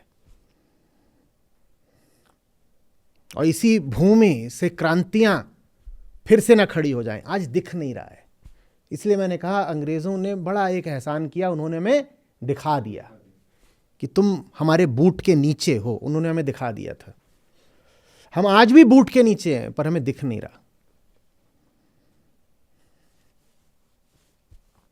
और जिन्हें हमारा शोषण करना है, उन्होंने अतीत की क्रांतियों से सबक ले लिया है। उन्होंने कहा है कि देखो, अगर जनता को साफ साफ दिखा दोगे ना, जनता को दिखा दोगे साफ साफ कि वो बूट के नीचे है, तो फिर कोई ना कोई क्रांतिकारी पैदा हो जाता है। जबरदस्ती का फिर उपद्रव झेलना पड़ता है। तो एक काम करो, ये जो जनमानस है पूरा दुनिया में, इसको रखो बूट के नीचे ही, लेकिन इसे पता नहीं चलना चाहिए बूट के नीचे। इनको ये दिखाओ कि जैसे सब कुछ इन्होंने ही चुना है। इनको ये दिखाओ कि जैसी जिंदगी ये जी रहे हैं, ये उनका चुनाव है। इनको मतदान का अधिकार दे दो, इनको लोकतंत्र का बुखार दे दो, ताकि इनको ये लगे कि ये किसी के बूट के नीचे नहीं है। और साथ में इनको मनोरंजन दे दो, इनको बड़े बड़े बाजार दे दो। पहले आपको लूटा जाता था तो यहाँ ऐसे कनपटी पे रख के पिस्तौल लूटा जाता था। अब आपको कनपटी पे पिस्तौल रख के नहीं लूटा जाता। अब आपको आपकी स्वेच्छा से विज्ञापन दिखा दिखा के लूटा जाता है। आपको क्यों लगेगा कि आप किसी के बूट के नीचे हैं? आप जा रहे हो और कोई आपको जूता मार के आपके पैसे लूट ले तो आपको दिख जाएगा कि आप शोषित हो। पर आप जा रहे हैं और कोई विज्ञापन दिखा दिखा के आपके पैसे लूट ले, आपको कभी पता चलेगा आप शोषित हो? बस बात खत्म।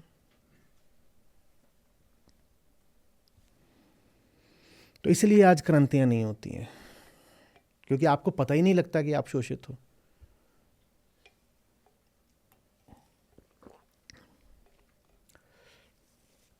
आप से स्पष्ट रूप से जबरदस्ती कोई काम कराया जाए, आप विद्रोह कर सकते हो। पर धीरे धीरे करके आप में आत्मघाती संस्कार भर दिए जाएं, ताकि आप स्वयं ही वो आत्मघाती काम करना शुरू कर दो। आप कोई विद्रोह नहीं करोगे, आपको आपका ही दुश्मन बना दिया जाएगा। आपको बड़ी आत्मघाती घुट्टी पिला दी जाएगी और आप खुद ही, लेकिन अब आप स्वेच्छा से कर रहे हो। आप कहोगे देखो, मैं अपनी फ्री विल से कर रहा हूं, ये मैं अपनी स्वतंत्रता से कर रहा हूं।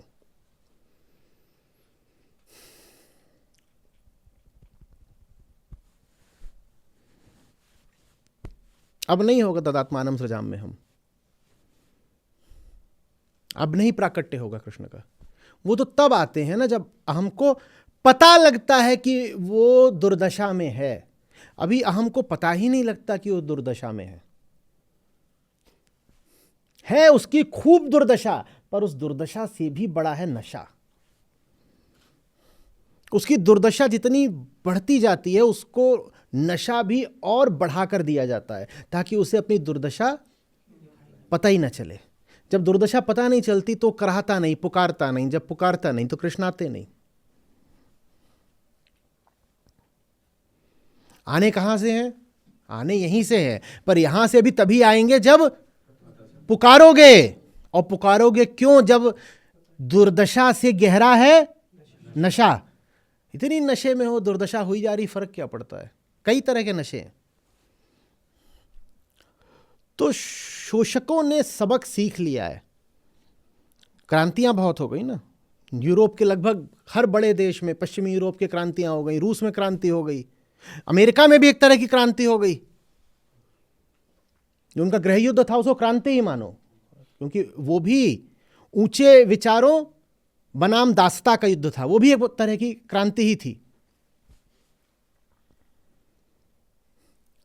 तो शोषणकर्ताओं को समझ में आ गया पिछले 200 सालों में इतिहास को देख करके कि लोगों को अगर सीधे सीधे बूट के नीचे रखोगे तो ये बिफर जाते हैं, ये फट पड़ते हैं। फिर तो इन्हें बूट के नीचे रखो, लेकिन पता ना चले ने, बस इनको ये लगे कि ये आजाद हैं, लोकतंत्र में हैं, स्वतंत्र हैं।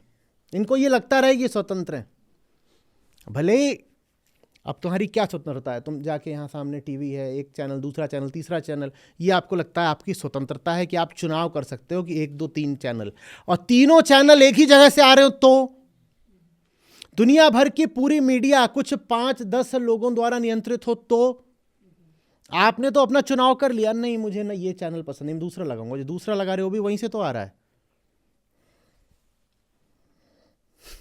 और कहाँ से आ रहा है? एंकर बदल गया या नाम बदल गया चैनल का तो तुम्हें लग रहा है कि चैनल दूसरा हो गया। वो सब एक ही जगह से आ रहा है।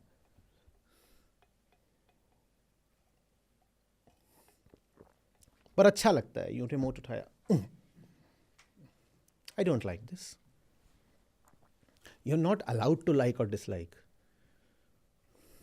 You are just allowed to flip between what the bosses have ordained for you. जैसे Henry Ford, you can have any color as long as it is, you have great choice. तो हमें अच्छा लगता है, हम चॉइस तो है ही हमारे पास।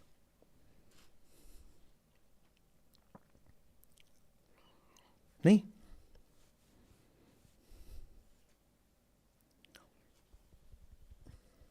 समझ में आ रही है बात? हम खूब अपने आप को बहला लेते हैं, देखो आ जाएंगे ना, भगवान जी आएंगे। वो एक ठो आई थी, वो मेरे करण अर्जुन, वैसे ही मेरे कृष्ण जी आएंगे। काय को आएंगे दादी? वो बोल गए हैं गीता में इसलिए। अरे उनके गीता में बोलने से नहीं होता, वो शर्त रख गए हैं, यदा यदा लिख गए हैं, वो बहुत बड़ी शर्त है। उन्होंने ये थोड़ी कहा है कि निश्चित रूप से आऊंगा। वो शुरुआत ही यदा यदा माने धर्म, माने शर्त लगा करके वो कह गए हैं। जो बात है वो एक शर्त से बंधी हुई बात है, शर्त पूरी नहीं हो रही, कहां से आ जाएं? और जब जब शर्त पूरी हुई है तब तब आए हैं। मैं तो कह रहा हूं अगली पिछली शताब्दी में ही कितने नाम और कितने रूप लेकर आए थे, और मात्र पुरुष ही नहीं, नारी के भेष में भी आए थे। शर्त क्या है? कि तुमको दिखे कि धर्म की ग्लानि और अधर्म का अभ्युदय हो रहा है। ये शर्त है। ये शर्त पूरी होती है, आ जाते हैं। दिख कहां रहा है? दिखना क्यों जरूरी है? मुझे ये दिखना क्यों जरूरी है कि अधर्म बढ़ रहा है? क्योंकि उन्हें मुझसे ही आना है भाई। जब मुझे ही नहीं दिख रहा तो वो मुझसे कैसे आएंगे? उन्हें कहीं बाहर से आना होता तो आ जाते, बाहर से नहीं आना। उन्हें आना कहां से है? उन्हें आपसे आना है, आपसे आना है, आपसे आना है, आपसे आना। उन्हें हम सबसे आना है। अगर हमें ही नहीं दिख रहा तो कहां से आ जाएंगे?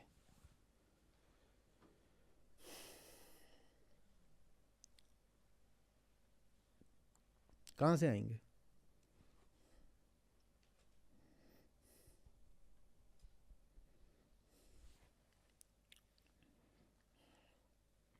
समझ में आ रही है बात? ये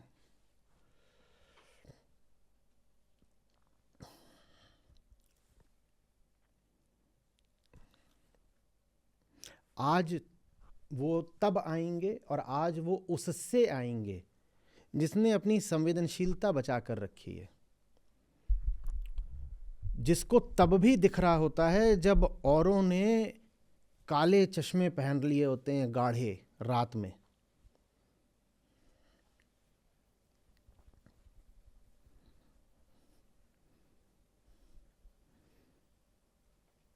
आज उससे आएंगे जो देखने से इनकार नहीं कर रहा। खोजना नहीं है, देखना है। खोजने का मतलब होता है दिख नहीं रहा है, छुपा हुआ है, पीछा वगैरह करके, खोद खन के किसी रहस्य को अनावृत करना है। ये होता है खोजना। खोजना नहीं है, बोलो देखना। देखने का मतलब है सामने है, पर तुम पे नशा इतना गहरा है कि सामने की चीज नहीं दिख रही। नशा माने समझ रहे हो ना? भ्रम है, कुछ समझ कुछ और रहे हो, इसको नशा बोलते। साफ साफ देखने समझने की शक्ति कुंठित हो गई है, इसको नशा बोलते हैं। सामने है, सामने है। जिस क्षण तुम स्वीकार कर लोगे जो सामने है, यथार्थ तथ्य, उस क्षण भीतर से कृष्ण अवतरित हो जाते हैं। इसीलिए हम कहते हैं तथ्य सत्य का द्वार है। अधर्म है चारों तरफ है, सामने है। अधर्म को देख लो, कृष्ण आ जाएंगे। कृष्ण आ नहीं जाएंगे, आप ही कृष्णत्व का वाहक और वाहन बन जाओगे, वेसल बन जाओगे। आप पाओगे आपके भीतर से एक बिल्कुल नई अनोखी अनूठी ऊर्जा फूट रही है। आपको आपका ही कोई ऐसा आयाम दिखाई देगा जिसके प्रति आप अनभिज्ञ थे अभी तक।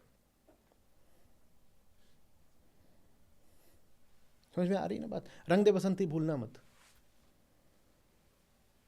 वही व्यक्ति एक साधारण टपोरी हो सकता है सड़क का, और वही व्यक्ति बिल्कुल पलक झपकते ही आजाद हो सकता है। वैसे ही उस एक और फिल्म थोड़ा और पहले की है, करिश्मा कपूर है अभिनेत्री, अब तो एक पीढ़ी पहले की हो गई। उनकी फिल्म आई थी जुबैदा, बहुत कम लोगों ने देखी होगी। उससे पहले जो उनकी फिल्में आती थी, वो जो अभिनेता हैं गोविंदा, उनके साथ ज़्यादा आती थी, उनकी जोड़ी होती थी, और एकदम एक नंबर की मवाली जोड़ी, ज़बरदस्त टपोरी। ठीक है कि राजा खटिया में आजा, उस तरीके की वाली। दोनों के ऐसे खूब बढ़िया चलते थे, और उनकी छवि यही बन गई थी कि इसी तरह के काम करती हैं, यही इनके रहते हैं। कोई बोले करिश्मा कपूर, इसका मतलब ही यही होता था कि यही सब चल रहा है कि ठंड लगी है, रजाई कहाँ है। और फिर जुबैदा आ गई। तो जुबैदा मैंने देखी 2001-2 की बात होगी वो, या सन 2000 की बात होगी, जब भी आई थी वो ऐसे ही आई थी, 2000, 2001, 2 ऐसी तब आई थी। मैंने कहा यही अभिनेत्री, यही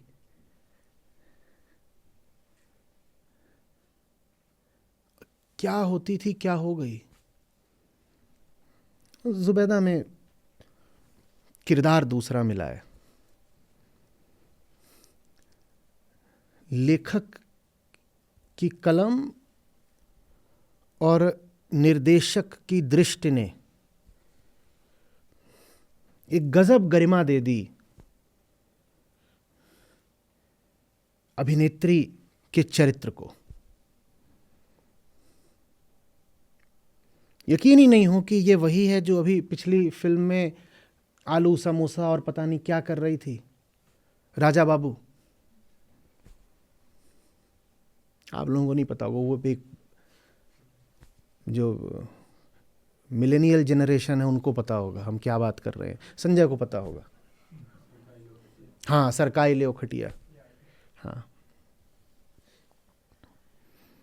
किसी ने बिल्कुल उत्साह में आकर के खोजना शुरू कर दिया और पीछे से मोबाइल की।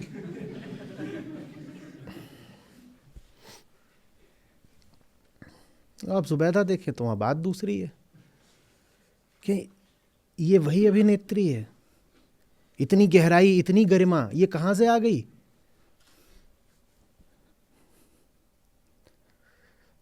वही व्यक्ति कुछ और बन सकता है। आप क्या बन सकते हो आपको खुद पता नहीं है। आप क्या बन सकते हो आपको नहीं पता है, और तब तक पता नहीं लगेगा यदा यदा, वो कह रहे हैं ना, जब जब शर्त लगी हुई है, तब तक पता नहीं लगेगा जब तक आप कोई बहुत बड़ी चुनौती स्वीकार नहीं कर लेते। बड़ी चुनौती तभी स्वीकारोगे जब उस चुनौती की ज़रूरत दिखाई देगी। ज़रूरत यही होती है कि कुछ बहुत गलत हो रहा है, उसी को अधर्म बोलते हैं। कुछ बहुत गलत हो रहा है, मुझे ठीक करना है। और जब तक वो चुनौती नहीं स्वीकारोगे ना, वो व्यक्ति के चरित्र में जिसे कहते हैं निब्बापना, वही रह जाता है। आप बड़े नहीं हो पाते। हो गए आप 30-40 साल के हो जाओ, कितने भी साल के हो जाओ, आप वयस्क नहीं हो पाते, एडल्ट नहीं हो पाते। बाल सफ़ेद भी हो जाएं तो भी आप ऐसे ही 13-14 साल के जैसे रह जाते हो भीतर से। न गहराई आती, न जिम्मेदारी आती, कुछ बेकार। और 21 साल के भी हो सकते हो, भगत सिंह सरीखे, और ये गहराई और ऐसी जिम्मेदारी की पूरे एक राष्ट्र को अपने कंधों पर उठा लिया 21 साल के नवयुवक ने। 21 साल, यहाँ कोई भी नहीं है जो 21 का होगा, सब 21 से ऊपर के हैं। हमसे सबसे छोटे हैं वो उम्र में। अपनी शहादत के दिन भी वो हम सबसे छोटे हैं उम्र में। हम में से कईयों से आधी उम्र के भी नहीं है वो। उन्होंने जिम्मेदारी उठाई। जिम्मेदारी तभी उठाई जाती जब दिखता है कि कुछ बहुत गलत, आपको नहीं दिख रहा कि कुछ बहुत गलत हो रहा है, और जो आपको बताए कि कुछ बहुत गलत हो रहा है आप मजाक उड़ाते हो उसका, आप दूर भागते हो उससे, आप मनहूस बोलते हो उसको, क्योंकि आपको नाचना है। नाचते क्रांतिकारी भी हैं, पर वो नाच दूसरा होता है भाई। वो नहीं होता कि जाकर के शादी में घोड़ी के आगे नाच रहे हैं।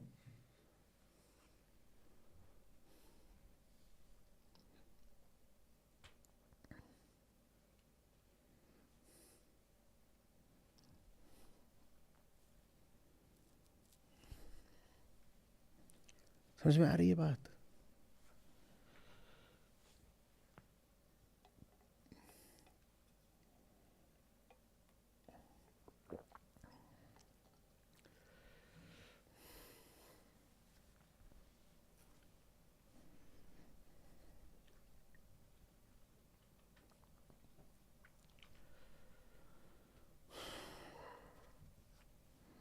तो ये शब्द बस शब्द रह जाने हैं, यदा यदा ही धर्मस्य। हम कहेंगे जब होगा तो आ जाएंगे ना वो, और अगर अभी आए नहीं है इसका मतलब कुछ गड़बड़ हो ही नहीं रही, कोई धर्म की हानि हो ही नहीं रही, क्योंकि उन्होंने बोला था धर्म की हानि होगी, तो मैं खुद ही तो बोल गए हैं, और वो नहीं आ रहे माने सब ठीक चल रहा है।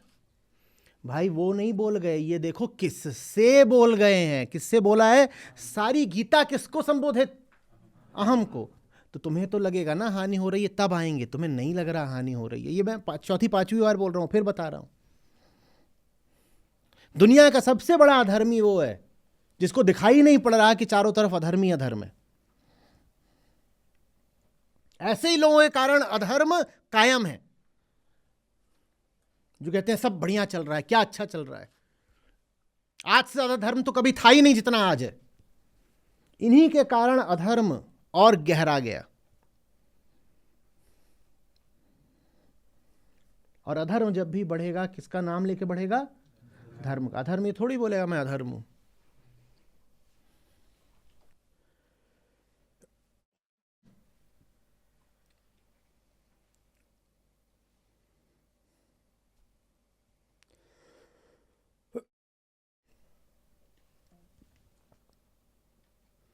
एक हमने पूरा चैनल ही बनाया प्रकृति नाम से, जिसमें पर्यावरण और क्लाइमेट चेंज संबंधी वीडियो डलेंगे, रोज़ एक सुबह डलता भी है। उसके साथ में कई और बनाए गए थे साल डेढ़ साल पहले। वो बाकी जो बने थे वो सब बहुत आगे निकल गए। प्रकृति सबसे कम लोग देखते हैं, क्योंकि देखोगे तो समझ में आएगा कि बर्बाद हो रहे हो, देखना ही नहीं है। क्यों देखें? और नहीं देखोगे तो फिर कहते हैं ना, सजाम में मैं अपने आप को प्रकट करता हूं, वो प्राकट्य कभी नहीं होगा।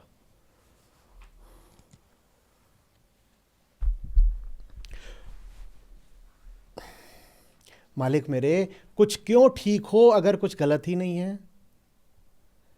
बहुत छोटी सी बात पूछ रहा हूं, बताओ तो, कुछ ठीक क्यों हो अगर कुछ गलत ही नहीं है? तो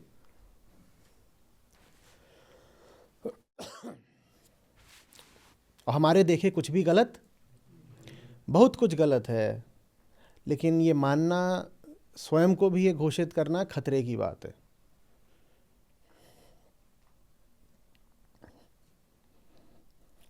आज के समय में जो कह दे कि सब गलत ही गलत है,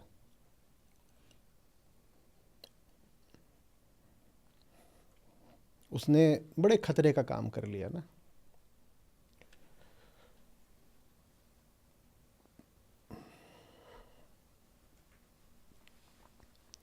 समझ में आ रही है बात? तो इसलिए फिर इसी श्रृंखला में आगे जाकर कृष्ण कहेंगे, अब वो उस पर हम आएंगे अगले हफ्ते में, कि फिर जब समाज में बहुत सारे हो जाते हैं जो इतने जड़, इतने अचेत हो जाते हैं, इतने नशे में और मनोरंजन में मूर्छित हो जाते हैं कि उनको कुछ दिखाई ही नहीं देता कि कितना कुछ गलत चल रहा है। तब फिर कोई एक उठता है, और जो एक उठता है वो उनमें से जो सही होते हैं पर कमज़ोर, उनको सहारा देता है। और जो ऐसे होते हैं दुर्योधन सरीखे, पॉइंट ऑफ नो रिटर्न, तो उनका क्या होता है? विनाश। परित्राणाय साधूनाम।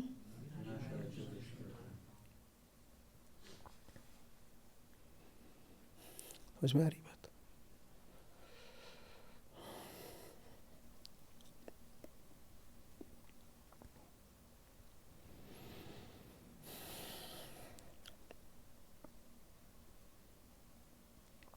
जिम्मेदारी की बात होती है ना, बताना कि कहाँ क्या ठीक नहीं है।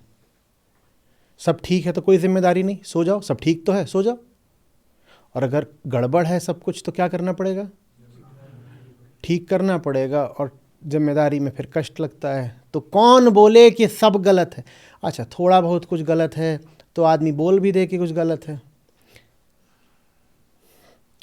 सब्जी बनी है, उसमें नमक भर कम है, तो बहुत खतरे की बात नहीं है, आप बोल सकते हो कि नमक कम है। जिसने बनाई है वो भी बहुत आहत नहीं होगा, भाई नमक कम रह सकता है, चलो नमक ऊपर से डाल दिया, हो गई, ठीक हो गई बात। पर वो सब्जी की जगह वो कुछ और बना है, बम चकाचक बन गया है, बिल्कुल सब्जी है ही नहीं वो। और जिसने बनाई है उससे बिल्कुल प्राणों का नाता है, और उसने तरकारी बोल के बम तरकारी बना दी है बिल्कुल, तो आप कुछ नहीं बोलोगे। थोड़ा बहुत कुछ ऊंच नीच होती, छोटी भूल चूक होती, तो आप बोल देते कि भैया थोड़ा नमक दे दो, नमक जोड़, बढ़िया हो जाएगी सब्जी। पर वो सब्जी नहीं है, वो क्या है? वो बम चकाचक है। आप कुछ नहीं बोलोगे, आप खा लोगे, या आप बोलोगे सुनो आज और भी कुछ बढ़िया खाते हैं, ये तो है ही बहुत स्वादिष्ट, और ऐसी स्वादिष्ट चीज़ को हमें फ्रिज में सहेज के रखना चाहिए, डीप फ्रीज़र में आने वाली पुश्तों के लिए।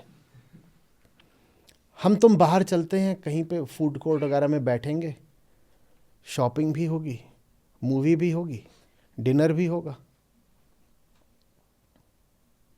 समझ में आ रही है बात?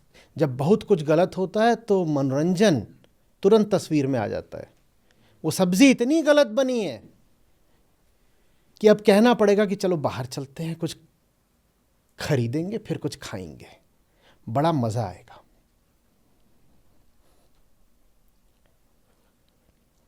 और बड़ी दुर्घटना हो जाएगी अगर आपने सीधे बोल दिया कि ये तरकारी बनाई है या हाँ बम सरकारी, क्या है ये? बहुत समस्या आ जाएगी, रिश्ता ही टूट जाए। बनाने वाला प्राण पिया रहा है।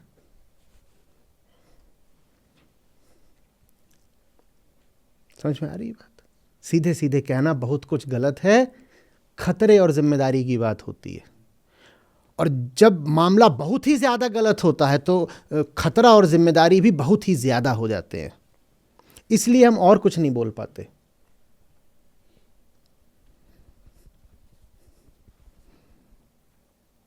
तो वो प्राण प्यारे ने पूछा, नहीं बता दो, हमें लग रहा है कि तुम्हें पसंद नहीं आ रहा, क्या चीज़ की कमी है? तो अब ऐसे देखेंगे, हैं बता दें इसमें क्या क्या कम है, इसमें जो कुछ होना चाहिए बस वही नहीं है, उसके अलावा सब कुछ है। कीलों का बघार लगाया है। क्या बताएं, कुछ छोटी मोटी कमी हो तो आदमी खुल के घोषणा कर देता है कि कुछ गलत है। पर जब सब कुछ गलत हो, सब कुछ ही गलत हो, तो आदमी क्या बोले कि क्या गलत है? ये हमारी आज हालत है। आज सब कुछ ही गलत है, इसीलिए कोई कुछ नहीं बोलता।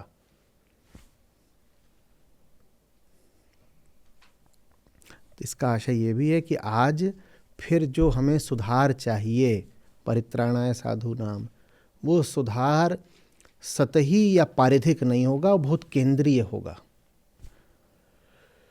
हमारे व्यक्तिगत जीवन और हमारे सामाजिक जीवन, हमारे राष्ट्रीय और हमारे वैश्विक जीवन का जो केंद्र ही है, वो केंद्र ही बदलना पड़ेगा, क्योंकि सब कुछ ही गलत है। छोटे मोटे सुधार से काम नहीं चलेगा। दाल में, सब्जी में सिर्फ नमक की कमी नहीं है, कुछ और ही बन गया है। दाल के अलावा सब कुछ है उसमें।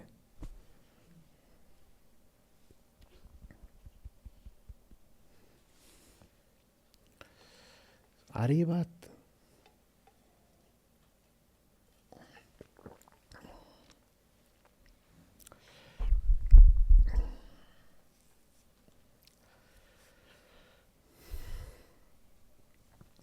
कृष्ण प्रकट हो जाएंगे। आप पहले मानिए तो क्या आपके जीवन में कृष्ण, और आपके जीवन में जो कुछ भी है वो बस कृष्ण के अभाव का प्रतीक है, ये मानिए तो।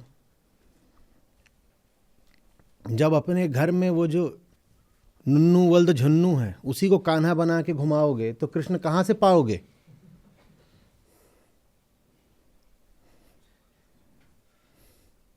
देखा नहीं 2-2 साल वालों को वो मोर पंख लगा के और बांसुरी दे देते, कहते मिल गया कान्हा। तो अब कृष्ण काहे को पाओगे?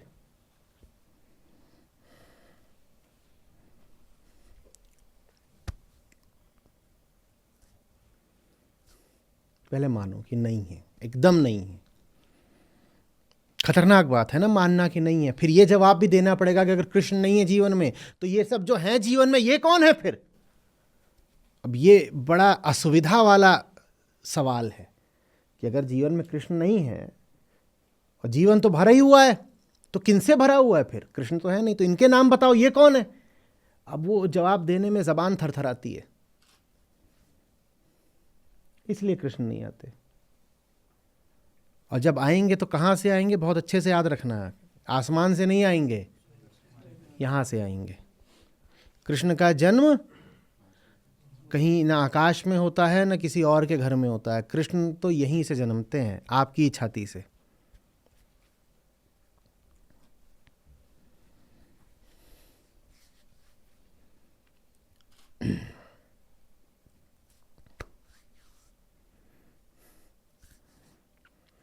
कुछ हो रही है स्पष्ट बात?